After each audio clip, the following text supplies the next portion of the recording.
শাবান মাসের কিছু স্পেশাল আমল আছে,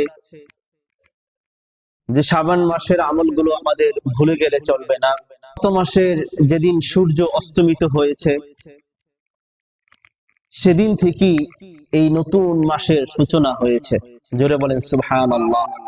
নতুন মাসের সূচনা হলো। এই মাসের নাম কি? জোরে বলেন শাবান মাস।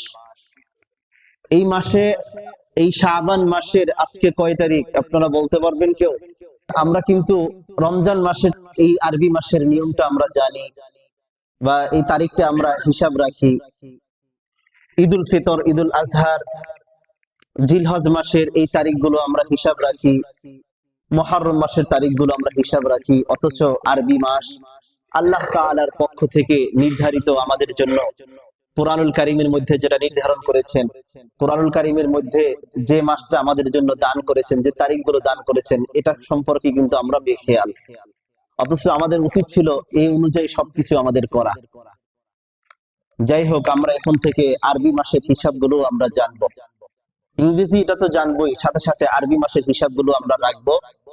আর আরবি মাসের 13 তারিখ, 14 তারিখ, 15 তারিখ, এই তারিখগুলোতে যেমন রোজা রাখা একটা ফজিলতপূর্ণ আমল, তাহলে এই তারিখগুলোতে আমরা একটু কদর করার চেষ্টা করবো। অন্তপক্ষে রোজা রাখতে না পারলেও যাতে একটু বাড়তি আমল করতে পারি সেই চেষ্টা করব। আর এটা তখনই সম্ভব যখন আপনি আরবি মাসের হিসাবগুলো জানবেন। সম্মানিত হাজিরিন, তাহলে এই শাবান মাস শুরু হয়ে যাওয়ার অর্থ হলো যে আমাদের রমজান মাসের দিন গণনা শুরু হয়ে গিয়েছে।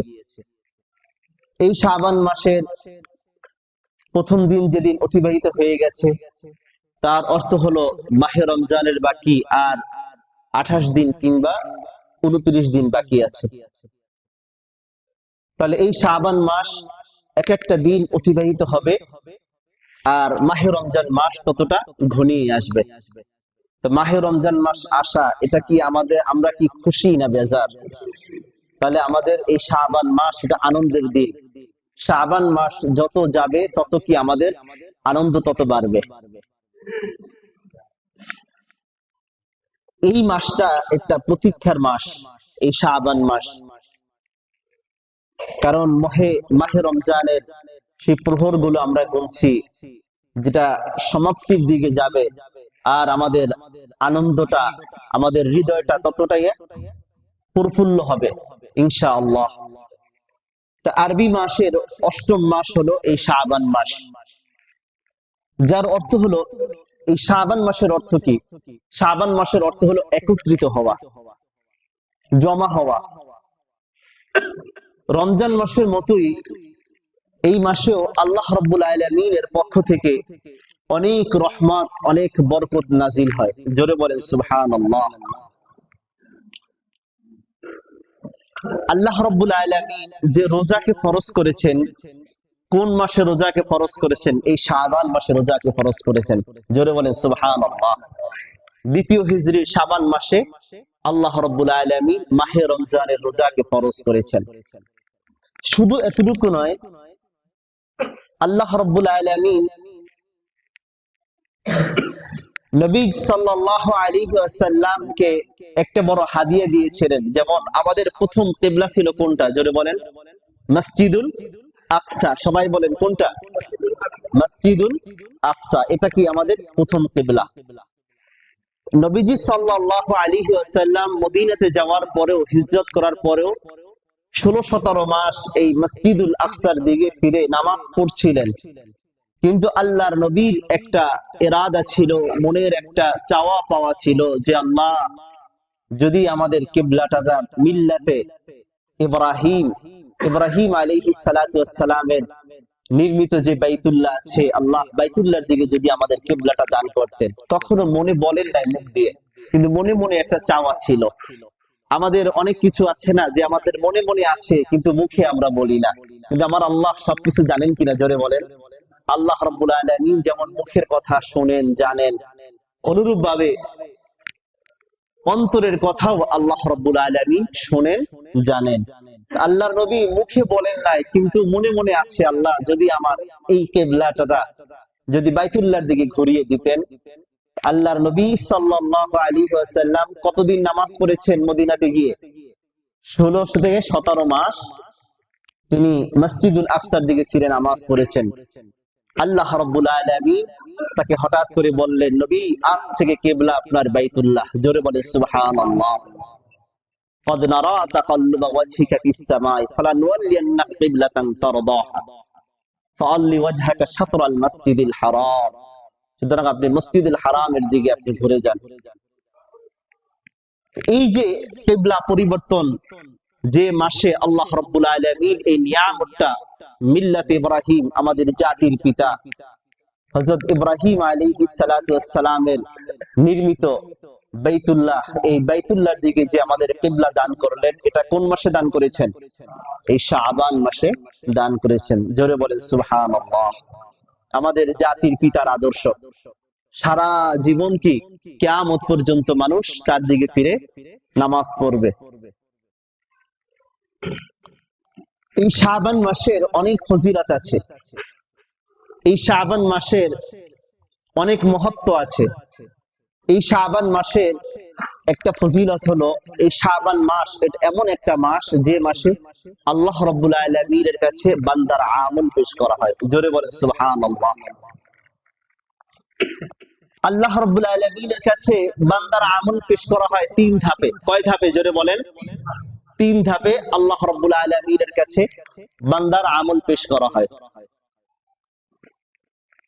প্রথম ধাপ হলো দৈনিকের আমল। দৈনিক আল্লাহ রাব্বুল আলামিন, এটা কি আল্লাহ রাব্বুল আলামিনের কাছে পেশ করা হয়। দৈনিকের আমল, দৈনিক আল্লাহ রাব্বুল আলামিনের কাছে বান্দার আমল পেশ করা হয়। দ্বিতীয় নাম্বার ধাপ হলো প্রত্যেক সপ্তাহের আমল। প্রত্যেক সপ্তাহে আল্লাহ রাব্বুল আলামিনের কাছে বান্দার আমল পেশ করা হয়। তৃতীয় নাম্বার আমল হলো যে প্রত্যেক বছরের আমল একবারে, প্রত্যেক বছরে আল্লাহ রাব্বুল আলামিনের কাছে বান্দার আমল পেশ করা হয়। তাহলে কয় ধাপে বান্দার আমল আল্লাহর কাছে পেশ করা হয়? 3 ধাপ। আমরা এক একটা দলিল আমরা দিচ্ছি।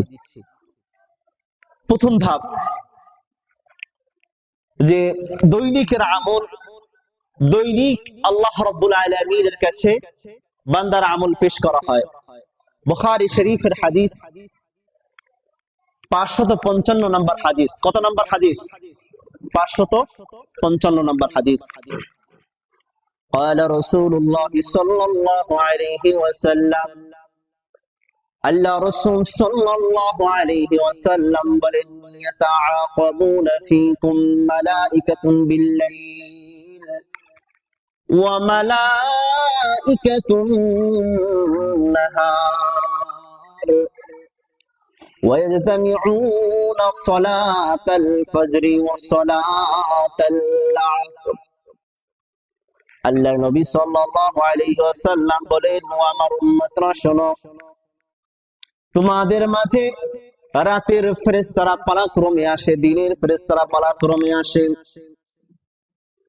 তারা রাতের ফেরেশতা আলাদা, দিনের ফেরেশতা আলাদা।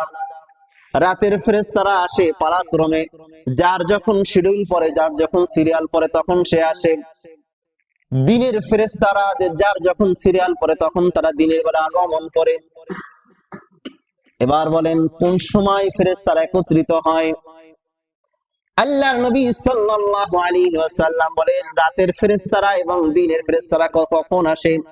ওয়ালতামিউনা সালাতাল ফজরি, দিনের ফেরেশতারা ফজরের নামাজের সময় আসে। জোরে বলেন সুবহানাল্লাহ।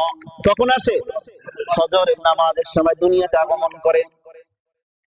রাতের ফেরেশতারা কখন আসে? ও সালাতাল আসরি, আসরের নামাজের সময় আসে রাতের ফেরেশতারা। তাহলে বলেন দিনের ফেরেশতারা কখন আসেন? ফজরের নামাজের সময়। রাতের ফেরেশতারা কখন আসে? আসরের নামাজের সময়। সুম্মা ইয়ারজুল লাযিনা বাতু,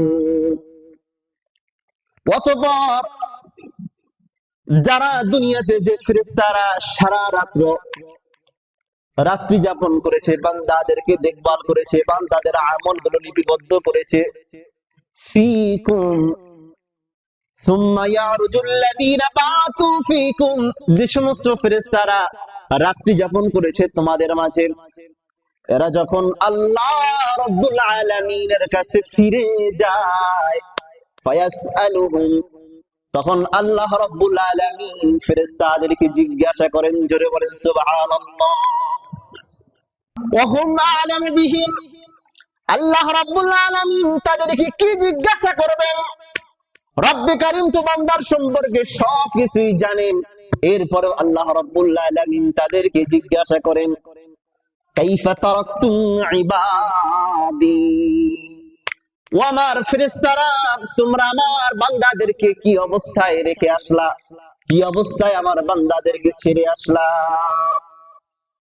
এবার ফেরেশতারা আল্লাহ রাব্বুল আলামিন যেহেতু জিজ্ঞাসা করেছেন, ফেরেশতারা তার উত্তর দিচ্ছেন, ফায়াকুলুনা তারাকনাহুম ওয়া হুম ইউসাল্লুন। এবার তারা বলেন, আমরা তাদেরকে এমন অবস্থায় ছেড়ে এসেছি যে অবস্থায় দেখেছি তারা নামাজ পড়ছে, জোরে বলেন সুবহানাল্লাহ। ফজরের সময় যারা নামাজরত অবস্থায় থাকেন, আল্লাহ রাব্বুল আলামিনের কাছে সরাসরি খবরটা নিয়ে পৌঁছে যায়, আল্লাহ আমরা আপনার বান্দাদেরকে এমন অবস্থায় দেখেছি যে অবস্থায় তারা নামাজ পড়ছে, জোরে বলেন সুবহানাল্লাহ। ওয়া আতাইনাহুম ওয়া হুম ইউসাল্লুন, আমরা তাদের কাছ থেকে এমন অবস্থায় এসেছি যে তারা নামাজ পড়ছে। দিনের বেলা যখন ফেরেশতারা ফিরে যান, আল্লাহ রাব্বুল আলামিন ফেরেশতাদেরকে জিজ্ঞাসা করেন, ও ফেরেশতারা, আমার বান্দাদেরকে তোমরা কি অবস্থায় দুনিয়াতে রেখে আসলা? তখন বলে, আল্লাহ আমরা দিনের বেলায় এমন অবস্থায় আমরা ফিরে এসেছি যে অবস্থায় দেখেছি আপনার বান্দারা নামাজ পড়ছে, জোরে বলেন সুবহানাল্লাহ। তাহলে ফেরেশতারা দুনিয়াতে আগমন করেন কখন? সকালে ফজরের সময়। তাহলে ফজরের সময় আপনি সারা রাত্র যে আমল করবেন, ফজরের সময় যে ফেরেশতারা সারা রাত আমল লিপিবদ্ধ করেছে এটা নিয়ে আসমানে চলে যায়। আবার সারাদিন যে আমল করবেন, আসরের সময় ফেরেশতারা আমল নিয়ে আসমানে চলে যায়। তাহলে কি দৈনিকের আমল দৈনিক আল্লাহর কাছে পৌঁছে যায়, তার দলিল আমরা পেলাম। দ্বিতীয় নাম্বার, সাপ্তাহিক আমল আল্লাহ রাব্বুল আলামিনের কাছে পেশ করা হয়। মুসনাদে আহমদ একটি হাদিসের কিতাব, এই হাদিসের 10,272 নম্বর হাদিস। নবীজি সাল্লাল্লাহু আলাইহি ওয়াসাল্লাম বলেন, قال رسول الله صلى الله عليه وسلم, আল্লাহ রাসূল সাল্লাল্লাহু আলাইহি ওয়াসাল্লাম বলেন, ইন্না আ'মাল বনি আদম তু'রাদু কুল্লা খামিসিন লাইলাতাল জুমআতি। আল্লাহ নবী সাল্লাল্লাহু আলাইহি ওয়াসাল্লাম বলেন, নিশ্চয়ই বনি আদমের আমল, আদম সন্তানদের আমল যা কিছু আছে এগুলো প্রত্যেক বৃহস্পতিবার দিন জুমার রাতে আল্লাহ রাব্বুল আলামিনের কাছে পেশ করা হয়, জোরে বলেন সুবহানাল্লাহ। তাহলে জুমার দিন বান্দার আমল, পুরো সপ্তাহের আমল আল্লাহ রাব্বুল আলামিনের কাছে পেশ করা হয়। ফালা ইউকবালু আমালা কাতি'i রাহমিন, আল্লাহর নবী বলেন, যারা আত্মীয়তার সম্পর্ক ছিন্ন করে তাদের আমল আসমান পর্যন্ত পৌঁছে না, তাদের আমল আল্লাহ রাব্বুল আলামিনের কাছে গ্রহণ করা হয় না। তাহলে আত্মীয়তার সম্পর্ক যারা ছিন্ন করে তাদের আমল আসমানে যায় না, তাদের আমল গ্রহণ করা হয় না। এরা ব্যতীত যারা ইখলাসের সাথে যারা আমল করতে পারে, তাদের আমল প্রত্যেক বৃহস্পতিবার আল্লাহ রাব্বুল আলামিনের কাছে আমল পেশ করা হয়। এই জন্য প্রত্যেক বৃহস্পতিবার আসলে জুমার রাত কিছু বাড়তি ইবাদত বন্দেগী করবেন, 2 রাকাত নামাজ পড়বেন, এই নিয়তে পড়বেন যে আজকের আমার আমলটা আল্লাহর কাছে পৌঁছানো হবে, আল্লাহর কাছে আমার আমলটা যাবে, যাতে এই 2 রাকাত নামাজ যাতে আমি আল্লাহর কাছে আলাদাভাবে এটা আমি পেশ করতে পারি, জোরে বলেন সুবহানাল্লাহ। কি আমলটা করবেন এখন থেকে? হ্যাঁ, এই আমলটা করবেন তো ইনশাআল্লাহ। প্রত্যেক সপ্তাহে যে আমল করেন এটা বাড়তি আমল করবেন। এটা যদি আপনি রোজা রাখতে পারেন তাহলে তো আরো বেশি ভালো, আর যদি রোজা রাখতে নাও পারেন অন্তপক্ষে কিছু আমল করেন, অন্তপক্ষে একটু কোরআন তেলাওয়াত করেন, আল্লাহর নবীর উপরে 100 বার দুরূদ শরীফ পড়েন। শুক্রবার দিন অনেক ফজিলতের দিন, দোয়া কবুলের দিন। আসরের নামাজের পরে আপনি 100 বার দুরূদ পড়েন। এটা যদি কোনো বান্দা যে 100 বার দুরূদ যদি পড়ে, 80 বার একটা দুরূদ আছে, আল্লাহুম্মা সাল্লি আলা মুহাম্মাদিন নাবিয়্যিল উম্মিয়্যি ওয়া আলা আলিহি ওয়া সাল্লিম তাসলিমা। এই দুরূদটা যদি কোনো ব্যক্তি 80 বার পড়ে, আল্লাহ রাব্বুল আলামিন তার 80 বছরের গুনাহকে maaf করে দেন। যে 80 বছর নেক আমল করলে যে পরিমাণ সওয়াব, এই পরিমাণ সওয়াব তার আমলনামায় লিপিবদ্ধ করে দেন। এই জন্য সবসময় আপনি দুরূদ পড়বেন, সর্ব অবস্থায় দুরূদ পড়বেন। যখন বৃহস্পতিবার আসবে, আমলের মাত্রা আগের চাইতে বাড়াবেন। কারা কারা? সবাই বাড়াবেন ইনশাআল্লাহ। হাত নামাই সবাই, হিম্মত করি ভাই, হিম্মত করি, আমল তৈরি করি। এরপরে তৃতীয় নাম্বার, যে বাৎসরিক আমল আল্লাহ রাব্বুল আলামিনের কাছে পেশ করা হয়। নাসাই শরীফের হাদিস 2357 নম্বর হাদিস। قال رسول الله صلى الله عليه وسلم, আল্লাহ রাসূল সাল্লাল্লাহু আলাইহি ওয়াসাল্লাম বলেন, وهو شهر ترفع فيه الأعمال إلى رب العالمين। আল্লাহর নবী সাল্লাল্লাহু আলাইহি ওয়াসাল্লাম বলেন, এই শাবান মাস, এই মাস এমন একটা মাস যেই মাসে বান্দার আমলগুলো রব্বুল আলামিনের কাছে পেশ করা হয়। জোরে বলেন সুবহানাল্লাহ। তাহলে এই শাবান মাসে বান্দার আমল, পুরা বছরের যত আমল আছে সব আমলগুলো আল্লাহ রব্বুল আলামিনের কাছে পেশ করা হয়। জোরে বলেন সুবহানাল্লাহ।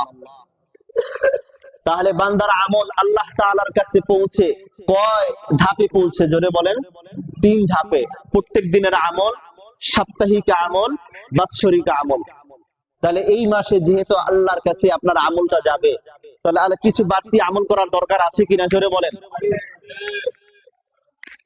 এরপরে শাবান মাস এমন একটা মাস যে মাসে আল্লাহ রাব্বুল আলামিন বান্দাদেরকে ক্ষমা করে দেন। জোরে বলেন সুবহানাল্লাহ। তাহলে শাবান মাস বান্দার ক্ষমার মাস। এটা ইবনে মাজাহ 455 নম্বর হাদিস।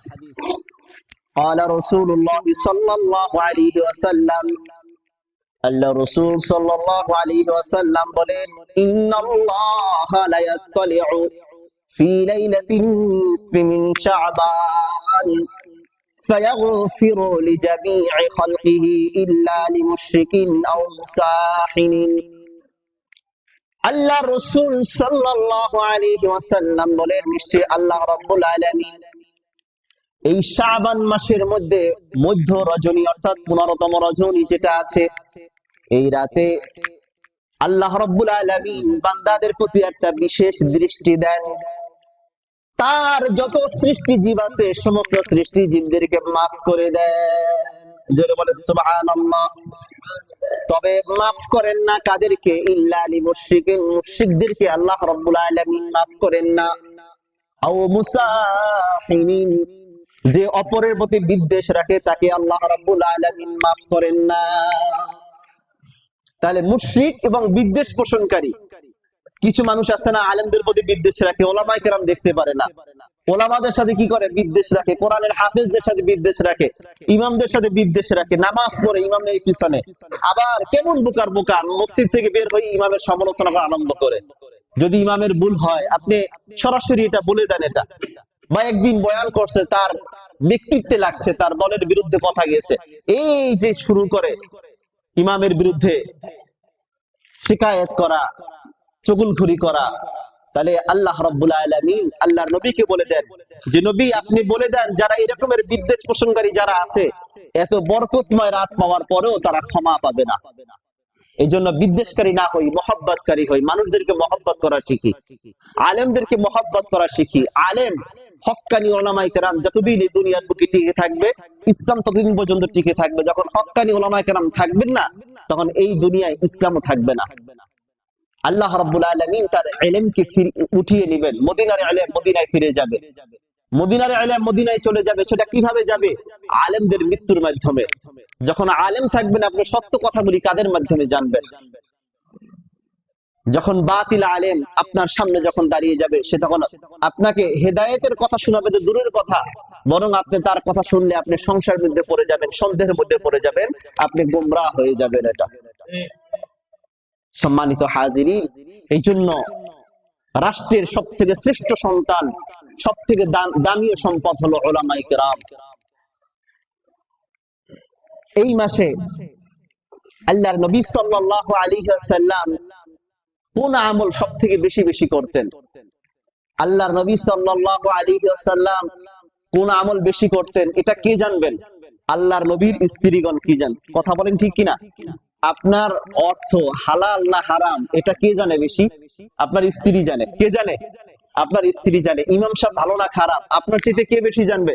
ইমাম সাহেবের আহলিয়ে জানবে, ইমাম সাহেবের স্ত্রী জানবে। আপনি কোন স্তরের লোক, আপনার শিক্ষাগত যোগ্যতা কতটুকু আছে, বা আপনার যোগ্যতা কতটুকু আছে, আপনার ব্যক্তিত্ব কতটুকু আছে, আপনার প্রতিবেশীর চাইতে কে জানবে বেশি?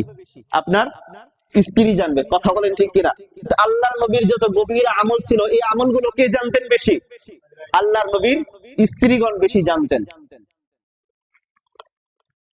বুখারী শরীফের হাদিস 1969 নম্বর হাদিস। হাদিসটি বর্ণনা করেছেন হযরত আম্মা জান আয়েশা সিদ্দিকা রাদিয়াল্লাহু তাআলা আনহা। قالت عائشة رضي الله تعالى عنها, আম্মা জান আয়েশা সিদ্দিকা রাদিয়াল্লাহু তাআলা আনহা থেকে বর্ণিত, তিনি বলেন কানা রাসূলুল্লাহ সাল্লাল্লাহু আলাইহি ওয়াসাল্লাম ইয়াসুম হাত্তা ইয়াকুল লা ইফতিরু। আল্লাহর নবী সাল্লাল্লাহু আলাইহি ওয়াসাল্লাম এই শাবান মাসে এত বেশি পরিমাণে তিনি রোজা রাখতেন, এত বেশি পরিমাণে রোজা রাখতেন, যতক্ষণ পর্যন্ত আমরা না বলতাম ততক্ষণ পর্যন্ত তিনি রোজা ভাঙতেন না। হাত্তা নাকুলু লা ইয়াসুম ফামা রাআইতু রাসূলুল্লাহ সাল্লাল্লাহু আলাইহি ওয়াসাল্লাম ইস্তাকমালা সিয়াবা শাহরিন ইল্লা রমাদান। আম্মা জান আয়েশা সিদ্দিকা রাদিয়াল্লাহু তাআলা আনহা বলেন আল্লাহর নবী এই শাবান মাসে পুরা মাস রোজা রাখতেন, পুরো মাস এত পরিমাণে তিনি রোজা রাখতেন, মাসে রোজাদার এমন পরিমাণে পরিপূর্ণ করতেন আমরা রমজান ছাড়া এত বেশি রোজা রাখতে অন্য কোন মাসে দেখিনি। জোরে বলেন সুবহানাল্লাহ। মা রাআইতুহু আকসারা সিয়ামান মিনহু ফি শাবান। শাবান মাসে আল্লাহর নবী এত বেশি রোজা রাখতেন যে এই রকমের রোজা, মানে এত লম্বা রোজা, পুরো মাস রোজা রাখা অন্য কোন মাসে রমজান ছাড়া আমরা দেখি নাই। তাহলে আল্লাহর নবীর সব থেকে বেশি বড় আমল কি ছিল? জোরে বলেন। শাবান মাসে রোজা রাখা। কি ছিল? জোরে বলেন। রোজা রাখা। তাহলে আমাদেরকে রোজা রাখতে হবে কিনা? নাসাই শরীফের আরেকটা হাদিস, এই হাদিসটি নাসাই শরীফের 2350 নম্বর হাদিস। এটিও হযরত আম্মা জান আয়েশা সিদ্দিকা রাদিয়াল্লাহু তাআলা আনহা তিনি বর্ণনা করেন। قالت عائشة رضي الله تعالى عنها, আম্মা জান আয়েশা সিদ্দিকা রাদিয়াল্লাহু তাআলা আনহা তিনি বলেন كان أحب الشهور إلى رسول الله صلى الله عليه وسلم أن يصومه شعبان. আল্লাহর নবী সাল্লাল্লাহু আলাইহি ওয়াসাল্লামের কাছে শাবান মাসে রোজা রাখা ছিল সব থেকে বড় প্রিয় কাজ। জোরে বলেন সুবহানাল্লাহ। তাহলে শাবান মাসে নবীজির কাছে সব থেকে প্রিয় কাজ কি ছিল? জোরে বলেন। রোজা রাখা। কি ছিল? রোজা রাখা। নাসাই শরীফের 2357 নম্বর হাদিস। এই হাদিসটি বর্ণনা করেছেন হযরত উসামা বিন যায়েদ রাদিয়াল্লাহু তাআলা আনহু। قال أسامة بن زيد رضي الله تعالى عنه, হযরত উসামা বিন যায়েদ রাদিয়াল্লাহু তাআলা আনহু থেকে বর্ণিত, তিনি বলেন কুলতু ইয়া রাসূলুল্লাহ, আমি বললাম ইয়া রাসূলুল্লাহ সাল্লাল্লাহু আলাইহি ওয়াসাল্লাম লাম আরাকা তাসুমু শাহরান মিনাশ শুহুর। ওগো আল্লাহর নবী, আমরা তো আপনাকে কখনো দেখি নাই এই শাবান মাস ছাড়া অন্য কোন মাসে এত পরিমাণে রোজা রাখতে। মা তাসুমু মিন শাবান, শাবান মাসে আপনি এত পরিমাণ রোজা রাখেন, এই মাস ছাড়া আমরা অন্য কোন মাসে এত পরিমাণে রোজা রাখতে কোনোদিন আমরা আপনাকে দেখি নাই। ক্বালা যালিকা শাহরুন, আল্লাহর নবী বলেন এই শাবান মাসে আমি কেন এত পরিমাণে রোজা রাখি? শোনো, এই শাবান মাস এমন একটা মাস ইয়াগফুলুন নাসু আনহু বাইনা রাজাব ওয়া শাবান। মানুষজন রমজান মাস এবং রজব মাসের যে মধ্যবর্তী এই শাবান মাস, এই মাসে মানুষ গাফেল থাকে, অথচ তুরফাউ ফীহিল আমালু ইলা রাব্বিল আলামিন। অথচ এই শাবান মাস এমন একটা মাস, এই মাসে বান্দার আমল আল্লাহ রাব্বুল আলামিনের কাছে পেশ করা হয়। জোরে বলেন সুবহানাল্লাহ। ফাআহাব্বু আন তুরফা আমালি ওয়া আনা সাইমুন। তাই আমি পছন্দ করি, আমি ভালোবাসি আমার আমলটা আমার রব্বে কারীমের কাছে পৌঁছে যাবে আমি রোজাদার অবস্থায়। আমি রোজা রাখবো, আর রোজা রাখা অবস্থায় আমার আল্লাহ রাব্বুল আলামিনের কাছে আমার আমলটা পৌঁছে যাবে। জোরে বলেন সুবহানাল্লাহ।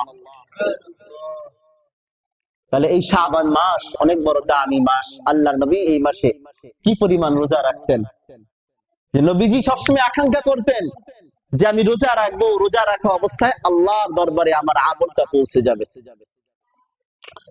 এরপরে 4 নম্বর কথা, আল্লাহর নবী এই শাবান মাস, এই মাসের রাতগুলো কিভাবে আল্লাহর নবী কাটাতেন। রাতে নফল নামাজ আল্লাহর নবী বেশি বেশি পরিমাণে পড়তেন।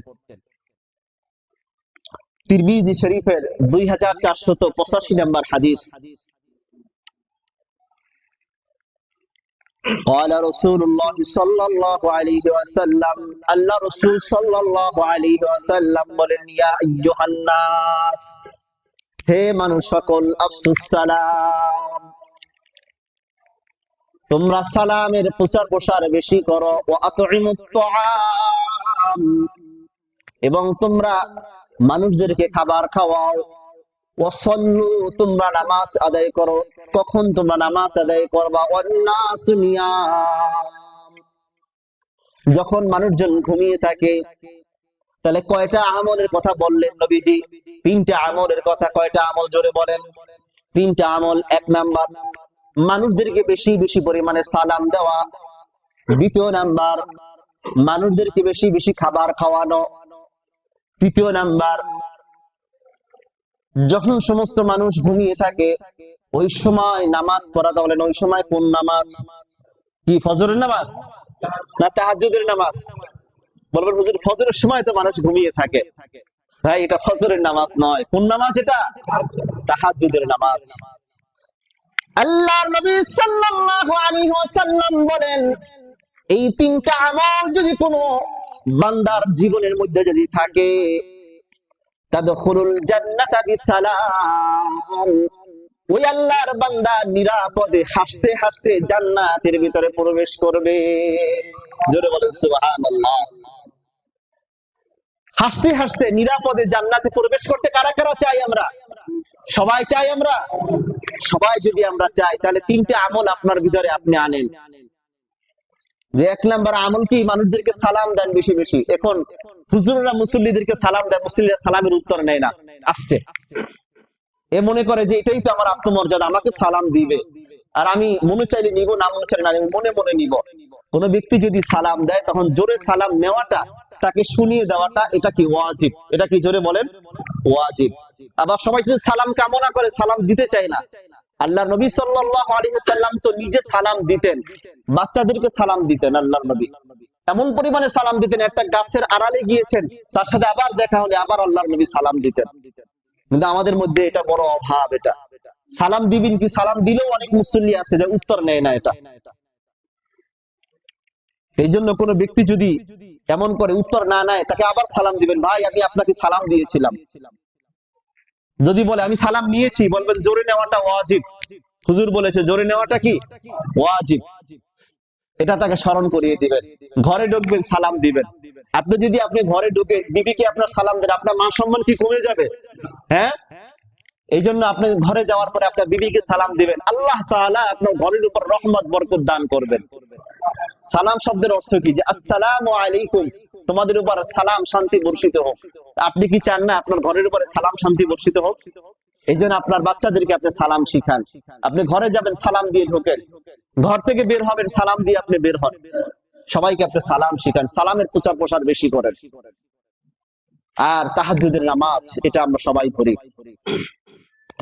মুসলিম শরীফের হাদিস, 1163 নম্বর হাদিস। قال رسول الله صلى الله عليه وسلم আল্লাহ রাসূল সাল্লাল্লাহু আলাইহি ওয়াসাল্লাম বলেন, শোনো তোমরা তাহাজ্জুদের নামাজ কেন পড়বা? আফদালুস সালাতি বাদাল ফরিদাতি সালাতুল লাইল, ফরজ নামাজের পরে সর্বোত্তম নামাজ হলো তাহাজ্জুদের নামাজ। ফরজ নামাজের পরে সর্বোত্তম নামাজ কি, জোরে বলেন? তাহাজ্জুদের নামাজ। আবার অনেক মুসল্লি এমন আছে তাহাজ্জুদের নামাজ পড়ে, ফজরের নামাজ জামাতের সাথে পড়ে না। তাহাজ্জুদের নামাজ পড়ে কিন্তু কি করে না? ফজরের নামাজ জামাতের সাথে পড়ে। এটা কখনোই উচিত নয়। আপনি নফল ইবাদত বন্দেগী করতে গিয়ে আপনি ওয়াজিব তরক করে ফেলবেন, এটা কখনোই উচিত নয়। এটা এরপরে বুখারী শরীফের 6121 নম্বর হাদিস। হাদিসটি বর্ণনা করেছেন হযরত আবু হুরায়রা রাদিয়াল্লাহু তাআলা عن أبي هريرة رضي الله تعالى عنه قال قال رسول الله صلى الله عليه وسلم হযরত আবু হুরায়রা রাদিয়াল্লাহু তাআলা আনহু থেকে বর্ণিত, তিনি বলেন আল্লাহ রাসূল সাল্লাল্লাহু আলাইহি ওয়াসাল্লাম বলেন, তোমরা তাহাজ্জুদের নামাজ কেন পড়বা শোনো, শেষ রাতে দোয়া তোমরা কেন পড়বা শোনো। ইয়াতানাজ্জালু রাব্বুনা তাবারাকা ওয়া তাআলা কুল্লা লাইলাতিন ইলাস সামাঈদ দুনিয়া হিনা ইয়াবকা সুলুসুল লাইলিল আখির। আল্লাহ রাব্বুল আলামিন প্রত্যেক রাতের শেষ তৃতীয়াংশে, অর্থাৎ 3 ভাগের শেষের ভাগ, শেষ তৃতীয়াংশে আল্লাহ রাব্বুল আলামিন দুনিয়ার নিকটবর্তী আসমানে আল্লাহ রাব্বুল আলামিন হাজির হয়ে যান। হাজির হয়ে আল্লাহ রাব্বুল আলামিন বলেন, ইয়াকুলু মান ইয়াদউনি ফাআস্তাজিব লাহু, ও দুনিয়ার মানুষ কে আছো যে আমার কাছে আমাকে ডাকবে, আমি তার ডাকে সাড়া দিব। ওমাইয়াস আলানি ফাউতিয়াহু, এমন কে আছো যে আমার কাছে তার হাজত চাবে, তার প্রয়োজন চাবে, আমি তার হাজত পূর্ণ করে দিব। তার যে জিনিসের প্রয়োজন আমি পূর্ণ করে দিব। মাইয়াস্তাগফিরুনি ফাআগফির লাহু, এমন কে আছো যে আমার কাছে ক্ষমা চাবে, আমি আল্লাহ রাব্বুল আলামিন তাকে ক্ষমা করে দিব। জোরে বলেন সুবহানাল্লাহ। তাহলে আল্লাহ রাব্বুল আলামিন আমাদেরকে ডাকতে থাকেন, আর আমরা যদি এভাবে ঘুমিয়ে কাটিয়ে দেই তাহলে এটা কখনোই আমাদের জন্য মঙ্গল বয়ে আনবে না। এজন্য সবাই তাহাজ্জুদের নামাজ পড়বেন তো ইনশাআল্লাহ। এরপরে 5 নাম্বার, রমজান লাভের জন্য আল্লাহ তাআলার কাছে বেশি বেশি দোয়া করা।